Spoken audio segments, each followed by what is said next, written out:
Welcome to Saddle Up Live, a transformative podcast tailored for women aged 40 and beyond, where courage, God's grace, and a touch of sass are the driving forces behind conquering life's challenges. Join me, Lisa Koski, as I take you on a captivating ride through the multifaceted aspects of womanhood in this vibrant stage of life. Covering everything from my journey through breast cancer, the intricacies of marriage, and the joys of motherhood, to the exciting adventures of grandparenting. Together, we will uncover actionable strategies for personal and professional development, providing you with the tools and inspiration needed to blaze new trails and seize every opportunity that comes your way, no matter what your age or stage.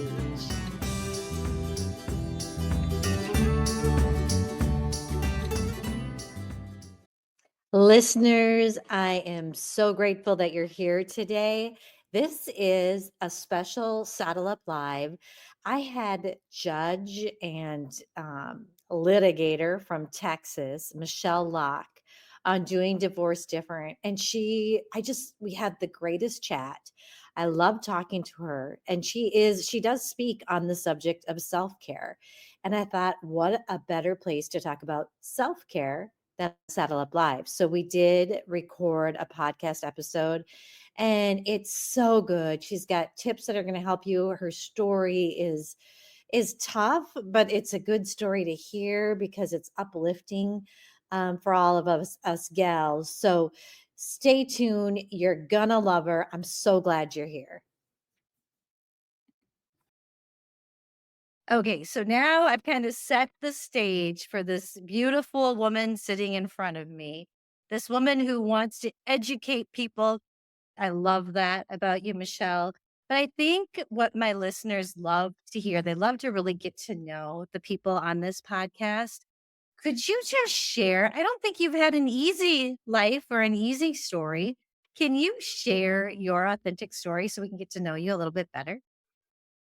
First off, I don't like to think of my background as anything more difficult than anyone else has. It's just my personal experience. Mm-hmm. That being said, I'll never forget I was in second grade in Miss Henry's class, and it was October, and my mom pulled us aside on a Friday after school and said Dad wasn't coming back anymore.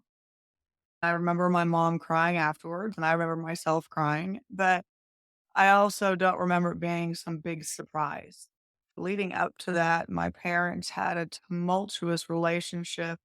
It was 100% my dad's fault. I remember my dad slamming my mom up against the wall, her begging him not to leave because I guess the flavor of the week for him was sitting in a car across the street and to pick him up.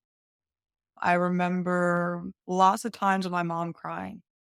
And I also remember about the same time that she told us she was getting divorced or the dad wasn't coming home anymore, that she took me by the chin and she had me look up in her eyes and she said, Michele, she's like, you get an education and you never depend on a man for anything. And that's because the position that my dad put her in was not a good one. And that's because he was a doctor and she wasn't. And FYI, for those that think that you're a doctor's kid, so you grow up privileged to have some great life, I can tell you that is 100% not accurate in my case. It was quite the contrary. So, been pretty independent minded and driven as long as I can remember. And I remember going back and forth between my dad's house, my mom's house. I remember hating it. I remember coming home and my dad's house smelled so bad because he had over 200 birds in his house. And y'all, I'm not talking like canaries, okay? I'm talking like full blown, like Moluccans, scarlets, blue and grays, African grays. I mean, every kind of bird that was possible, my father had. And so, like, my mom would make my brother and I strip down to our underwear as soon as we got home on Sundays and go shower because we smelled so bad. I say that because I saw and lived how horrible divorce done wrong can be. And it wasn't done wrong because of my mom. It was truly done wrong because I don't think my dad really gave a shit, for lack of a better word, of the effect on the children. I think he really believed that You all are kids and deal with it, suck it up. And that really was kind of his attitude. And so I remember when I was about 8 or 9 years old, he told me that if I ever became a lawyer, he would disown me. And I was like, done. And so really, I don't think I've ever deviated from that point forward of wanting to be anything else other than a lawyer. And so I went to undergrad, but got my degree in finance because I didn't want to be unemployed with a history major Mhm. in case law school didn't work out. Right. And then I still went to law school and then graduated from law school at 25, the traditional like big law firm route, because I think that's what I'd always imagined I would do is go work in Dallas or Houston for a big law firm. And I worked for the big law firm for a while out in West Texas and realized how miserable I was. That I wanted to be in a courtroom doing my passion, which at the time was criminal defense and family law. I mean, I did my first contested custody case in law school, my 3rd year of law school.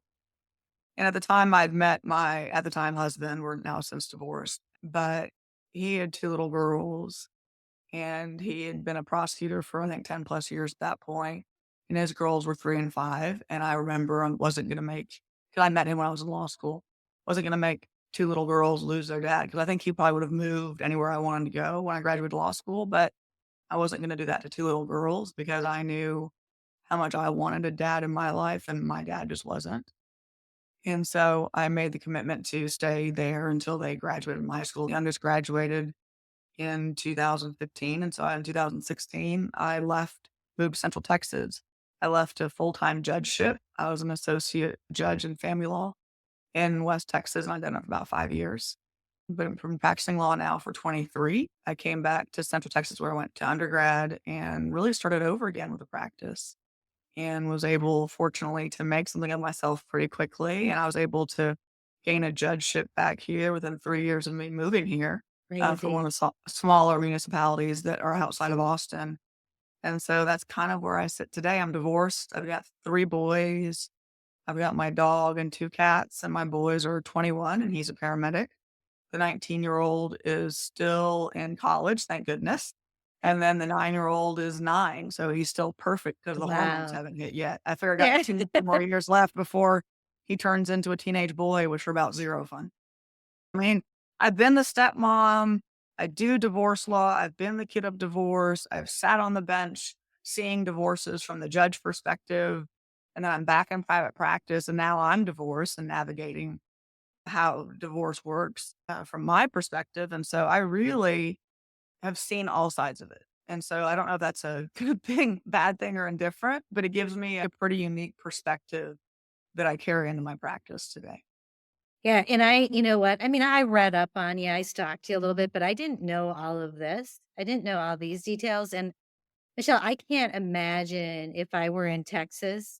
I can't imagine anyone that I would have different than you to represent me Well, thank you. because, yeah, no, you have seen it from all sides. And I just have to call out that I feel so proud of how you took something in your life that was kind of hard. You know, you went through hard things as a kid and look at how it has led your whole life and think of all the lives you have touched and made better because of that. And so I'm just like, you are my kind of people. I love that. And I'm so thankful that you're here sharing this story. I mean, you are a busy gal. You've had a lot go on in your life. I want to talk to you about self care today. Ugh. And yeah, I'm when I 5 hear, weeks out of surgery, so I right. can absolutely talk about self-care more than, probably ad nauseum, quite frankly. Well, and I think the thing sometimes I have to get hit over the head to actually start really taking care of myself. And I had that happen, in the last year where things really changed. But right now I'm sitting in my daughter is finishing up her residency. She's downstairs Congratulations. well, yeah, she's sleeping because she's working nights. She's got little Oliver, who is I'm running back and forth to daycare because hubby, they're moving back by us, which is so awesome when she's done. But hubby already got his job. So Of she's here course. all alone. I'm like, what the hell is she doing for self-care? Nothing. I mean, Nothing. she's No, like I can assure you working. she's doing nothing. Nothing. I mean, she might jump on the Peloton, but I don't think that's out of self-care. That is not what she probably needs right now. No. No, I'm gonna share this with her when she has a moment to listen, but not just with her. I also, for a period of time, was a stay-at-home mom, before I worked as an attorney. And by golly, that is not easy stuff to do. I think that was when I did not take care of myself. Probably that was the hardest time for me because I felt like I had to let blood because, oh, I'm home. I have to do everything. I can't complain. I don't have time for myself. And I loved how something that I saw that you had talked about self-care being as simple as getting your mammogram. It is. I just had my colonoscopy, but you got to know, honey, I don't know if you know this about me. They caught stage 1 breast cancer on me a year ago. So I have been through, I mean, I knew it was all going to end up okay. I didn't right at the beginning, but I went through surgery, chemo, and radiation. And I'm the lucky one, right? You are But the lucky one. yeah, and at that moment, I went, "Holy shit, I need to rest. I need to rest more." And that's when a light bulb went on that we need joy and fun and rest. Leading into that, I want to hear from you and learn from you. I want my daughter, those high achievers, those stay-at-home moms to learn how they take care of themselves. So, funny you mentioned the breast cancer story. My journey, and I don't think many people know this, my very first mammogram when you turn 40, had a lump. And I was told that it was because they do the BRAD rating of tumors for breast cancer and before actual diagnosis. And they had rated mine like a BRAD 4, which is basically a cancer, but they haven't gotten the confirmation from the biopsy. B5 is this, they know it's cancer, but it's not been confirmed. If I recall the BRAD scales correctly. And they rated mine at the BRAD 4 because it was veins going to it and everything. And my gynecologist said, I'm gonna send you up to one of the best breast cancer surgeons in Austin, set up the appointment. And so I had a 2-year-old at the time. And I was like, and 40, my very first mammogram. Fortunately, it came out to be benign, but I still had the lump. I had a lumpectomy to have it removed because we found out it had abnormal cells, so it would have turned it into cancer. And so I go back to telling everyone that's where self care is really as simple as a mammogram. Because in mine, I don't have the genes. Like I did all the genetic testing, so I Me don't neither. have the genetics for the pancreatic cancer or the ovaries or the breast. But guess what? I still had a lump. And it was my 40th. I went and they found something and it was terrifying. But that to figure out that I really needed to care for myself. And that's when I woke up in October of 2020. So during COVID, I woke up and I couldn't move. It was a Saturday morning. And I had some like neck problems and stuff in my shoulders and my neck, but I dealt with that for 5 years. And I just attributed it to I sit in an office, I sit in a chair all day long and it's stress. I'm a litigator. I go to jury trials because Texas is the only state left that does jury trials for family law cases. So I just figured it was stress. My hands were going numb when I slept, figured it was stress. And I ignored it until I couldn't wake up. And so or I couldn't move when I woke up. And so I sat like a hot tub bath for 2 hours that morning and barely helped.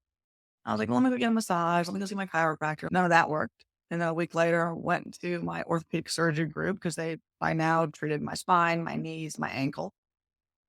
And I got in, they did this, "Here's a steroid pack for 5 days. If that doesn't work, call us back." And called back, said, "Send me for their MRI." And I went back for the MRI and I was in surgery 10 days later. My doctor told me I was risking permanent paralysis and had my first cervical fusion in November of 2020. Then I had my second cervical fusion in November of 2022. And then I had my third cervical fusion 2 weeks ago. And so and that's just the tip of the iceberg.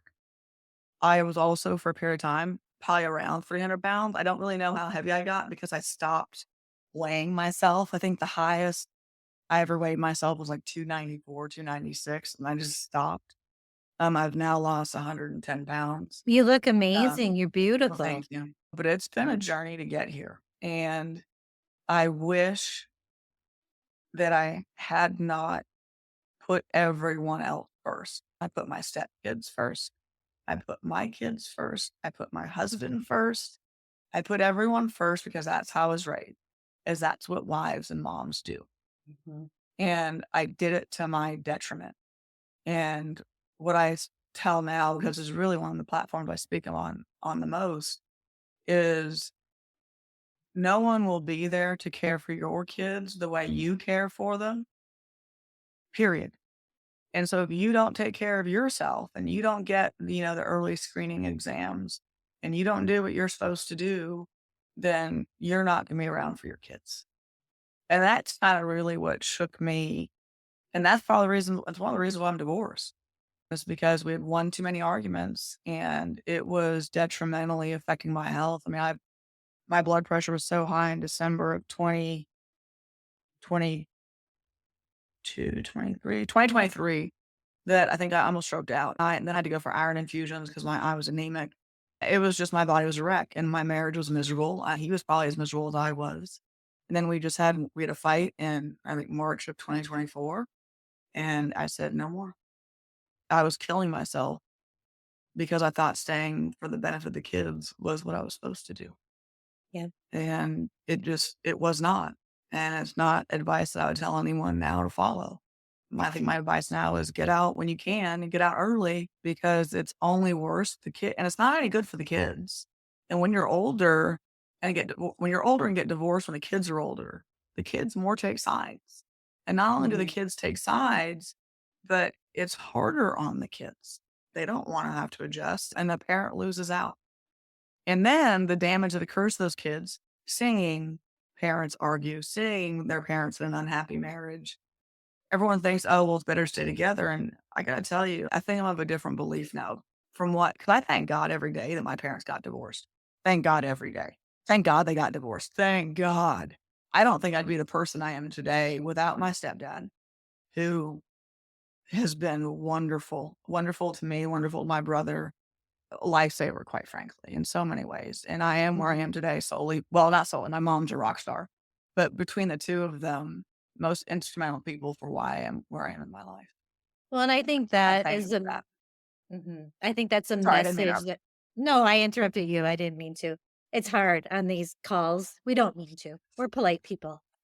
Yeah. But I mean, I think the message is to make this less scary for some women out there is might actually be the best thing for your kids. And I am like a proponent of marriage, Michelle. I have been married for 34 years. Oh, my husband's going to kill me. I can't remember if it's 33 or 34. So I've been married a long time. I'm a grandma. Like now I do strength training so I can lift grandbabies. I have a son who does everything for everyone too. Like, why is it that we put other people's needs? Because if we're not here, like you said, then God can't use us. We can't parent our children. So tell me, give the listeners a little bit of a few tips, just a few tips on how they can take care of themselves. How can they change that so that they're thinking of themselves and seeing that as what's really going to help their kids? Well, number one, it's not selfish to think of yourself. I mean, that's really number one. It's not selfish. Mm. It's what you're supposed to do. I have some people that I know now, some other women professionals like me, that'll take a week and schedule instead of like going on vacation, they schedule all their doctor's appointments in that week. I think that's actually pretty damn smart. I mean, I really do. I mean, just get it all out of the way and get it Yeah. done. That way you can just carry on with everything else. But number one is taking care of yourself is not selfish. That really is number one. The number two, I think most useful thing is learning the word no and being okay with using it. It is okay to say, no, I don't want to do that. I love telling doctors no because they're like, wait, what? And I have told Mhm. doctors no quite often. But the no is your friend, not an enemy. And people pleasing only makes you miserable. Not everyone in life is going to like you. And in Yep. fact, you're going to have some people that don't like you. I have a long list of haters, and that's okay. And it's usually the people that I've cross-examined. They don't like the after I've cross-examined them. And it's okay. It's okay to have people not like you. You don't need your circle of friends to be huge because you don't take them with you. What you leave behind is the memories that your children have, that your grandchildren have. That's what's important. And so that's why taking care of yourself is not selfish because you'll be around to help make those memories for those children and grandchildren. Mhm. Those are the three. Yeah. Learn how to say no. And I'm not good at no, especially with Well, my children.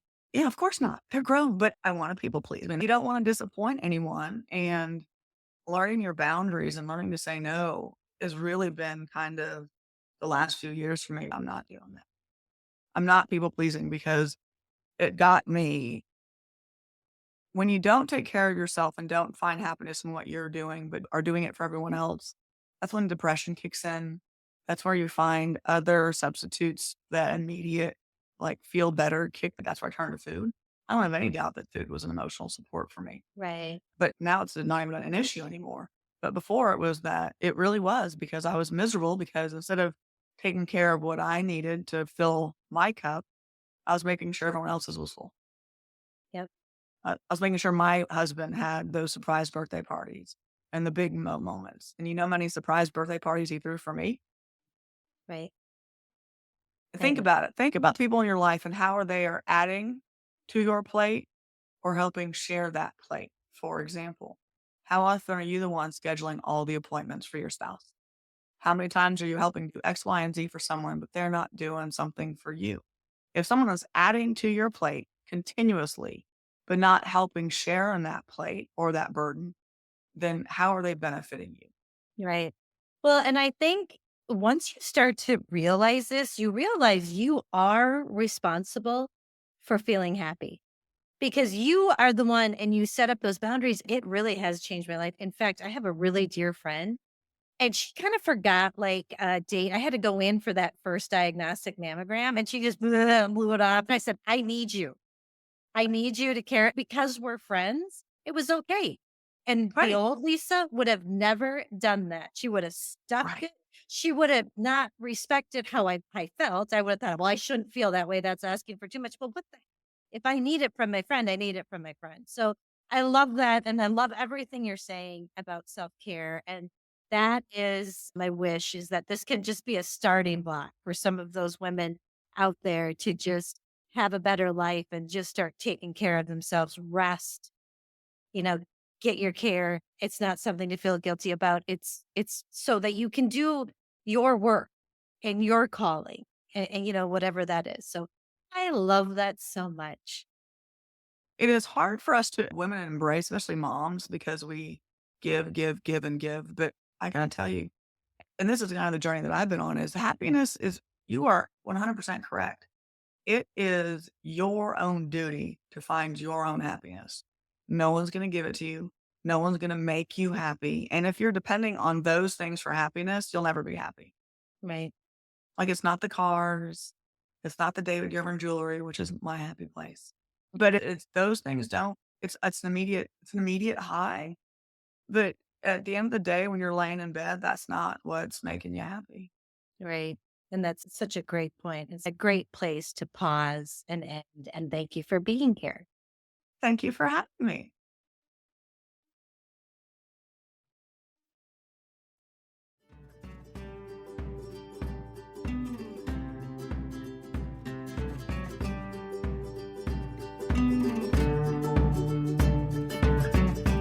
Thank you for tuning in to another empowering episode of Saddle Up Live.